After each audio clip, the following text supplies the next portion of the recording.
What's going on, everybody out there? How's it going? Today's discussion is about the Nintendo Switch, Nintendo in general, and the Nintendo Switch eShop in terms of offering a refund for digital games that they sell on their digital store, which is the Nintendo eShop. I've been following this story for a little while. I remember a few months ago that it was stated that the people of Norway, they were upset by Nintendo Switch's strict, very strict, no refund policy on digital games from the Nintendo Switch eShop. And this was a few months back. I remember seeing it. I didn't think it would really turn into anything, and this article that has came out basically said that the judge ruled in Nintendo's favor. Refunds on any type of digital good for pre-order, it's totally overruled and completely within Nintendo's rights to not offer a refund for their digital storefront, the Nintendo Switch eShop. So I'm sure just like many of you out there, rather have a physical version of a game versus a digital version. We all know what the perks are versus digital.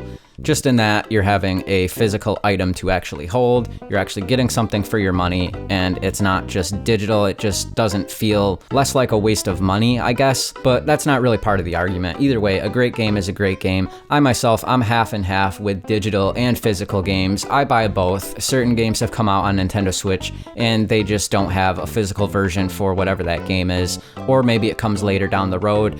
Getting more used to just the digital realm that we live in. So it's not as big of a deal to me as it might be to some others out there, but for collector's sake and for preservation's sake, a lot of these games, they should have a physical version, but since they don't, it's basically whatever. So in this recent court case, the people of Norway, they wanted Nintendo to basically ease up on their digital storefront, offer just a simple refund for any digital games that were pre-ordered. Now, my whole stance on this is if you pre-order a game months ahead of time, say even right now, you can buy Pokemon Mystery Dungeon, you can buy it right now and preload it even though the game isn't out for 2 months, and you can have it on your system. The whole game downloads to your Nintendo Switch, and then the day of actual release is the day that you will be able to actually play the thing. Now, my take on it is that if you're buying it this far ahead of time, you kind of know what you're doing. You probably know what the game is. There isn't going to be any type of confusion or mistake or transaction that occurs to where you would want a refund in 2 months, unless for some reason you just didn't like the game, which is the best reason to go for physical, I see, because at least in the event that you don't like the game, you could probably take a $5 or $10 hit, go onto your local Craigslist or Facebook or any type of sell group or even eBay and sell the game for 10, 15 bucks less and still make something out of it, versus just having a digital game that you don't like, you don't want to play, and it's just going to sit there on your system and just take up space and be a waste of money. And people are getting all up in arms about this because they're kind of fired up, and I can see where they're coming from. There should be better policies when it comes to digital games specifically, just because of that fact that even though you're not getting anything physical, you didn't actually go to the store, you have no physical item, you have nothing to trade, nothing to sell. So even if you beat the game and you want to move it on, that's personally why I buy physical, because I can buy a brand new game, beat it in a day or two, and still unload it for maybe $50 if the game was $60. Prices vary, the title varies, but still you can get something back out of it, and that's what I prefer to do, because I can then take that money and then just kind of reinvest it into the next game. And some of these games I'm more concerned about just playing the game and the experience of it versus having it on my shelf. Now, people are saying that this is Nintendo being completely anti-consumer, and what can I say? Let's call this what it is. It is completely anti-consumer. But according to the judge, at least in Norway, this wasn't an international thing or any sort of, at least for myself, American type of court case. So the ruling didn't go in my favor one way or the other. But let's face it, if laws are one way in one country, at least for a corporation, it may persuade them to change their ways in other regions where they operate for business. With that said, the judge, at least for Norway, has deemed that Nintendo is totally within their right to not offer refunds for preloaded digital games on the Nintendo Switch eShop. So that means preload beforehand, games that aren't even coming out yet are not even available. If you buy games months ahead of time, or even something like DLC, whether it's the Smash Brothers Fighter Pass, or say Fire Emblem Three Houses Expansion Pass, or even the new Pokemon Expansion Pass, which isn't out for another 4 or 5 months, and then the second half of it being at the end of the year, I can understand that because those are add-ons to a game that you've already likely played. So to want a refund on that is a little bit silly. I guess you could say, because it's adding on to a game that you've clearly already played hours and hours of. So my stance on it for preloaded games is basically the same as the judges, at least for preloaded games. Now, the problem I have, and the part that I call kind of bullshit on, is the fact that there are no refunds straight across the board for any Nintendo Switch eShop game. Now, I personally enjoy using a credit card for digital games. I also buy Nintendo Switch eShop cards, but Nintendo has made the eShop very easy to purchase games. Whether you get eShop credit or you have some left over, even with some of the gold coins where you get a certain percentage back from buying previous games and you have those, they make it very, very easy and not complicated at all to use leftover Nintendo Switch eShop card money, combine that with the gold points, and use a credit card for any type of remaining balance to pay for a game if that's how you choose to do it. You can also use your credit card, purchase $40, and if you already have 20 something, you just add it on. It's very smooth. Something like the Xbox, I absolutely hate using it. Say you just buy 1 month of Xbox Live, they make it very hard to cancel your credit card so that it's not actually on the Xbox. They kind of make it so that, again, say you buy 1 month of their online service and it costs about $10. The Xbox remembers your credit card, and then they make it hard to cancel out because you're currently in that month period of using the service, and they want to keep your credit card information in there. They want to make it so that if you were to buy something else, you can go right in and use your credit card. That way it's on hand. But I've had instances where it's kind of hard to cancel out, and then at one point my kid, who was about 5.5 at the time, this was my wife's credit card, was on there, and he was playing a game, and he basically bought and bought and bought. He did it about 12 times. He bought a $10 Roblox in-game currency, and after doing that 2 or 3 times and draining the money that was in there, everyone after that created a chargeback. So it was the $10 that didn't exist in the account anymore going negative, plus $35 for every chargeback, and he racked it up to about $350 something.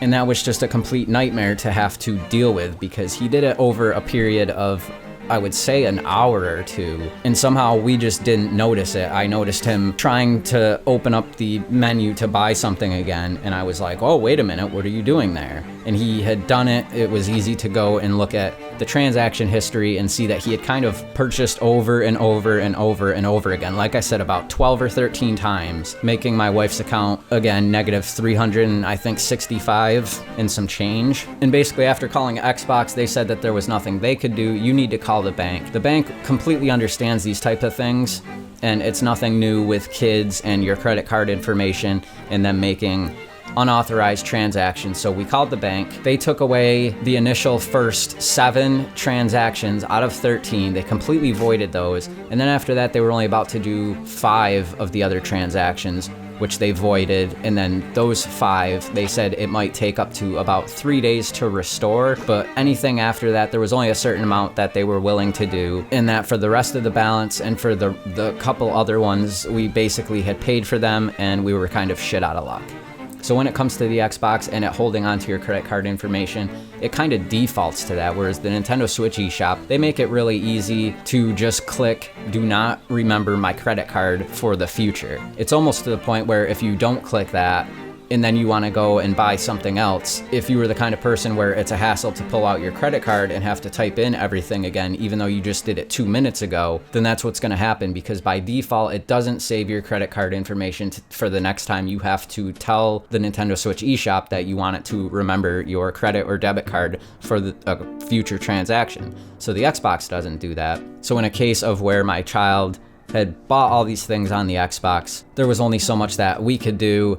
And yeah, we should have been paying a little bit more attention on our end. But these kinds of things, they do happen. And you've seen all the articles where some kids spent like $5,000 with a credit card and the kid was 3 years old, just clicking around on the parent's iPad or their cell phone or, you know, whatever. These kinds of things do happen from time to time. So Nintendo has a very strict no refund policy on anything digital. Now, when it comes to actual games that you buy in a storefront, they are not renting them from Nintendo. That is their own stock. So their return policies reflect their company, whether it's Walmart, Target, Best Buy, and even GameStop. But then the same also applies for them. If you're buying some type of digital card or digital eShop card, in-game currency for any type of game, or just a simple gift card, or even something like Xbox Live or Nintendo Switch Online, that is a digital code on a card that you buy at the store. The same thing reflects. There is absolutely no returns on them. And they also have a strict policy where if you have a bunch of gift cards, you can't buy a Nintendo Switch eShop card with gift cards. I tried several times at several places having a certain amount in different gift cards and things like that, and trying to just go to Target with a $20 gift card and trying to buy a Nintendo Switch eShop card, and it's paying for a gift card with a gift card, which I don't quite understand. I wish they would change that, because a Nintendo Switch eShop card worth a certain amount, unless you're giving it as a gift, it's not really a gift card. It is a online transaction money, which you kind of need if you don't have a debit or credit card, or you're just paranoid about putting your information onto a game console that is connected to the internet, where one of many things can happen. So I wish that they would kind of change that. Now, the stance on pre-ordering, preloading games, I don't understand why Norway didn't try to sue Nintendo or bring up a case to court for just all digital goods. Instead, they went for this pre-order route, which I remember a case several months ago. Maybe a woman wanted to buy, I believe it was Super Smash Bros. Ultimate, and she accidentally bought Mario Party instead. And then it was a day or two later, and she kind of realized that she had bought Mario Party, and she went to get a refund, and Nintendo basically told her no. There was a bunch of tweets and a small story on it, and it started blowing up at that point. And I can understand. They even interviewed her, and she said, I was tired, I had just gotten home from work, or it was before bed, you know, I wasn't really completely with it, I wasn't totally paying attention. And they basically told her, you know, sorry, you're shit out of luck, that's just the way it works. But now, depending who you talk to, I'm not sure if she called Nintendo or just went on to like online support and got an email, but you do have to kind of fight in these types of scenarios. About a year before the whole Xbox fiasco with my child, there was another incident that had happened where I had been buying like a $10 eShop card, a $10 eShop card, a $20 eShop card, another $10 eShop card, and this was like right after I had gotten the Nintendo Switch. I was going to be buying Splatoon 2 because that was just a game I wanted to have digitally, and rather than buying it from the store all in one lump sum, I was basically just saving up this eShop money to buy the game with. So even though the game online was $59.99, I had about $50 in there, and I handed my Switch to my kid, who decided he wanted to play the Rayman Legends Definitive Edition demo that I had downloaded for him to play and check out. So I hand him the Nintendo Switch. He's playing the demo. Demo lasts probably about 25 minutes, maybe something like that. So I come back in a little bit, and he's still playing the game, and another like half hour passes, and I'm like, oh, let me see that there. And I go back to the home screen, and I see that there's the Rayman Definitive Edition logo for the demo, and then the one that he's actually playing, which is Rayman Definitive Edition that he had bought. So I go to the eShop, my money's gone from the demo. At the end of the demo's over, do you want to purchase this game? It had sent him to the eShop. He just went through and basically bought the game. And my heart sank a little bit, because I know that the strict policy is that there's absolutely no refunds on anything digital. So I was kind of just sitting there like, what the hell? What the hell just happened? And of course it was my own fault, and my kid, he didn't know, and he's young and I'm older, and he didn't know better, and I didn't tell him not to do it because I didn't think that he would do it, nor did I recall while passing the Switch to him that at the end of the demo it would refer him to the Nintendo eShop, and that he would go through and see that I had eShop money and buy this game that I didn't want to be bought and have on my Nintendo Switch. Now I believe the game was $39.99, so out of the $50 or $60 that I had in the eShop money, he spent like $42, $43 on the game, and I was just like, oh man, not the game I wanted.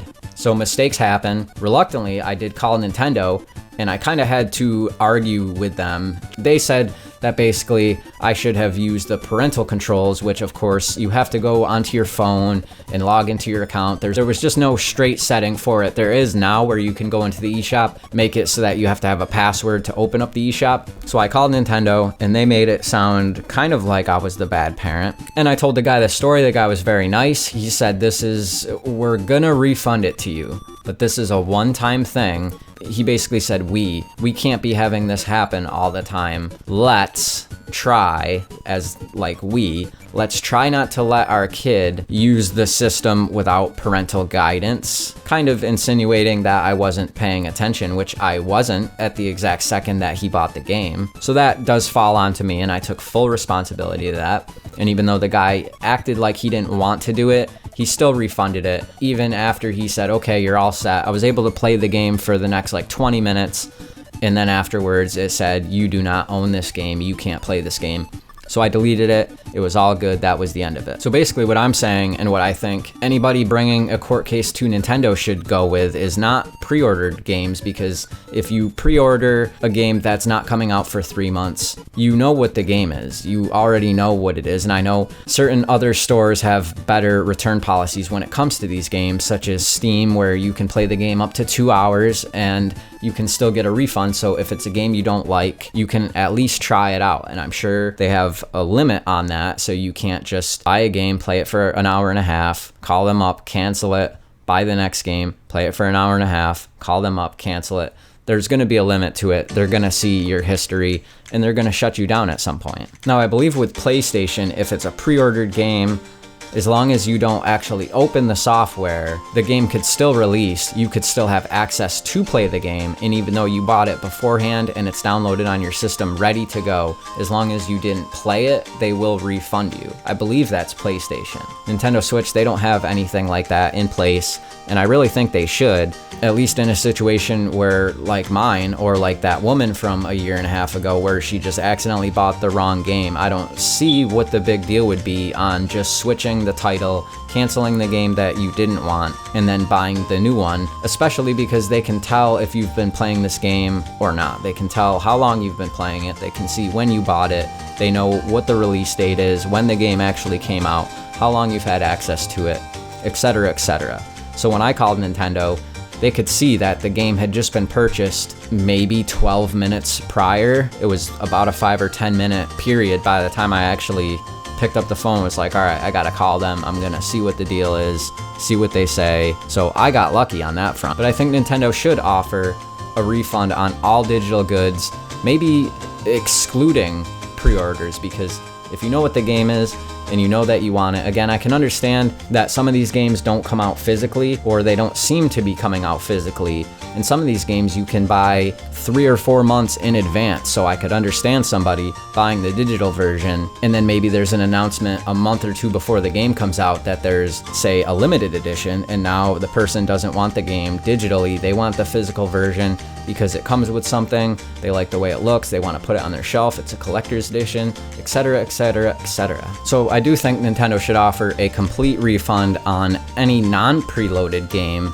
because the amount of time that you have to sit and think about your purchase, there is no mistake that can happen, there's no lapse in judgment that could happen. But my main gripe has always been the fact that digital games in all forms should be cheaper than their physical counterpart. Even in some cases, the digital games are more than the physical. If you go to Walmart right now, all Walmarts sell day one release games that are $59.99. They instead sell them for $49.99. A game that is $49.99, they sell for like $42. A game that is $39.99, they sell for $32 and some change. And it kind of goes down the chain. They have their own pricing that they've done to, I guess, just keep up with the market and the sales for the time and the space that the gaming section takes up and puts in. But again, that's a whole different thing, because they pay a certain amount just to have the gaming section, which is just an add-on, and it's in the back of the store, and their hope is that you are going to be buying something else along with that while you're perusing the store. But that's big budget corporation Walmart we're talking about, so that's a completely different thing. But if you go into Walmart right now, you can buy any AAA game on the Nintendo Switch for $49.99, or you can take 2 steps over to where they have the digital cards, and those are put there by Nintendo. They set the price, not Walmart. And instead of buying Splatoon 2 or Super Mario Odyssey or Breath of the Wild for $49.99 for the physical edition, you can buy the digital card, so you walk out of there with a piece of cardboard and a code for $59.99. And my stance has always been that all digital games should be less than the physical counterpart, because of the fact that once the game is done, they just click publish, they put it on their store. There's no more manpower, there's no more printing cases. There's no more making cartridges. There's no more ink and paper and machines and forklifts and saran wrapping and moving pallets onto trucks that then drive using gas and oil and all this other stuff to go to airports, to then put onto more trains and planes and more UPS trucks to move them. And in some cases, they put them on more boats and ship them over more miles of ocean, to where they then go to another distribution center, to where they split them all up, put them on more trucks, move them further, put them on more trucks, move them further, take them out, split them up, put some here, put some there, and then the cost that it actually takes per cubic inch to put something like a game on a store shelf. That's a lot of money that we're talking about here. And when it comes to digital versions, none of that takes place. There is no paper, ink, gas, man hours, and time. Now, of course, the digital sales have to be competitive to the physical version, and the margins have to kind of make up for that in some way, where they're losing out on physical because of all the extra steps that it takes to make that game be a physical product. So digital makes up for that in some sense. But with the rise of digital, and with the amount of sales figures that are not shared with digital games, specifically in Nintendo's instance, they share pretty much zero digital games information. I think it's safe to say that they're making an absolute killing off of the digital sales. There's so many parents, so many older people, and even just adults, whether it's adults supervising their kids that don't want to have 100 little cartridges laying around that are going to get lost in the seat of the car and get dropped out of the car or out in the front yard, or even just under the couch, to adults that just don't want to deal with that themselves and just want to pick up the system and just have all the games right there built into it. No extra cartridges, nothing like that. I can totally understand that whole mindset and point of view when it comes to playing your video games. But I think at the same time, it's time for Nintendo and for everybody else to kind of reevaluate the digital market, what its value is, what its worth is, how people implement it, as well as how they interact with their customers and the way that they have their store set up for things like a return, a simple refund of a game. In Nintendo's case specifically though, I can see that this is kind of BS, and it's unfortunate that the case in Norway only went for preloaded games, because I would say personally, with the game being out so far in advance, that there's not much to kind of stand on and argue in defense of the fact that you're buying this game beforehand and that you know exactly what you're going to be getting when you purchase this game months in advance. Versus the physical edition, you know exactly what you're getting. It's the same thing as like a preloaded game versus something where your credit card was in there, your eShop money was in there, your kid accidentally bought a game, something like that, where I think it's time for them, as well as everybody else, to kind of just take a look around and reevaluate. Look at things like Steam. They allow you to play the game for 2 hours and you can get a refund back. Now that's a pretty damn good policy if you ask me. But this has been a very long rant on a simple subject. Let me know what you guys think down below. If you're new to the channel, feel free to subscribe. I would appreciate it. Hit the like button if you like this video, and just let me know how you guys feel about this. Thank you for watching. Have a good day.